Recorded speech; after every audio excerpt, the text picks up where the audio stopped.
There is a reason why Porsche pays its techs 8 hours of labor to replace a simple serpentine belt. Porsche requires that you move the front of the vehicle into the service position. While I know of techs that replace the belts without doing this, they've done hundreds and do it every day. This video will show you how with the front in the service position. Begin by removing the front engine cover, blue arrow, and the charged or Y pipe, red arrow. Please follow the link provided at the end of this video for additional assistance with all the tasks you will need. Next, remove the headlights, blue arrows, and the front bumper, red arrow, and place the front into the service position. Again, please follow the link provided at the end of this video. This is the room you will have with the vehicle in the service position. We have also removed the coolant hose, green arrow, and the radiator fans for photographic purposes only.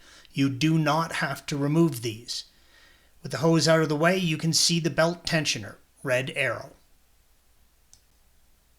This image illustrates the path the belt takes. It should be on the underside of your hood. 1. It goes over the coolant pump. 2. Over the pulley. 3. Around the AC compressor. 4. Over the tensioner. 5. Around the vibration dampener. 6. Over the belt tensioner.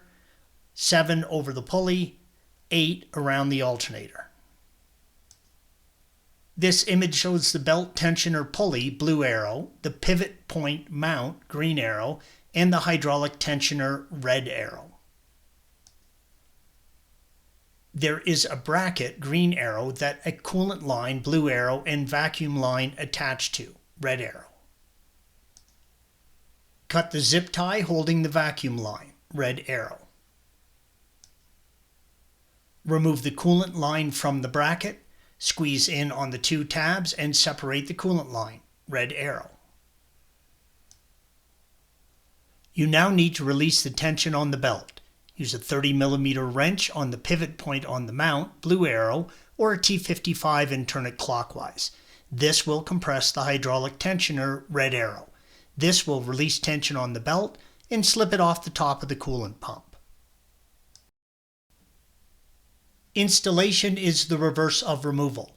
Make sure to note the position and routing of the old belt when removing. Make sure to slip the belt over the coolant line and bracket before you start routing it. Make sure the belt's smooth sides contact the smooth pulleys, blue arrow, and the ridge sides contact the components, AC compressor, red arrow, vibration dampener, green arrow.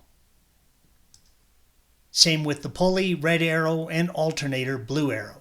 The coolant pump should be the last thing it goes over while you are taking the tension off of the tensioner. Use care not to get your fingers between the belt and components. Thanks for watching. Be sure to subscribe to our channel and check out another video in this series.